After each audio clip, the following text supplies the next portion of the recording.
Chacun fait ce qui lui plaît, dit la chanson. Eh bien, en matière de bail, il ne faut pas y compter. Je vous raconte cette semaine l'histoire d'une locataire qui trouvait que son loyer était beaucoup trop cher. Le 23 janvier 2017, Madame V conclut un contrat de bail d'un appartement dans la région de Montpellier. Le loyer est fixé à la somme de 650 €, outre 80 € de provision sur charge. Mais elle trouve que son loyer est beaucoup trop cher et le fixe unilatéralement et d'autorité à la somme de 450 €. Ni une ni deux, le bailleur lui fait délivrer un commandement d'avoir à payer les loyers et visant la clause résolutoire. Madame V ne s'acquitte pas dans le délai imparti par la loi et le bailleur lui fait délivrer une assignation en justice.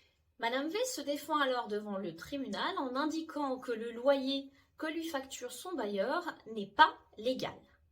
En effet, elle plaide qu'il a bénéficié d'un dispositif légal avantageux pour acquérir l'appartement et qu'en contrepartie, il n'était pas libre sur le montant du loyer de départ. Le tribunal d'instance rejoint cet argument et fixe, en équité, le loyer à la somme de 450 € par mois.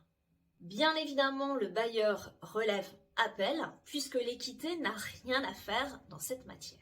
La Cour d'appel retient pour sa part que si effectivement le bailleur a bénéficié du dispositif PTZ pour acquérir son appartement, en revanche, cela ne donne aucun droit à la locataire quant à un montant de loyer maximum. En effet, la sanction du non-respect des conditions d'octroi d'un prêt à taux zéro est non pas un loyer limité pour le locataire, mais l'obligation de rembourser immédiatement l'intégralité des échéances du prêt pour le propriétaire de l'appartement.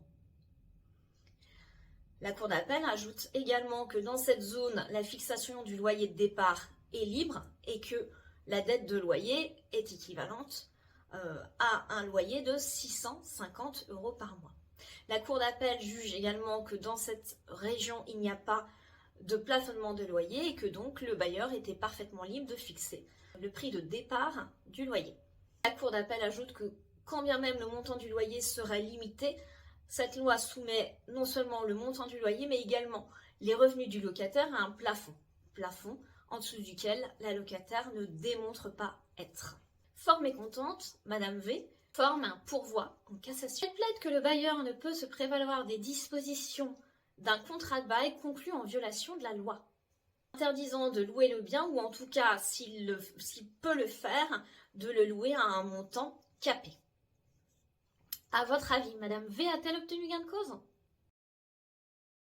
La réponse est non. Dans cet arrêt du 14 mars 2024, la Cour de cassation rejette le pourvoi.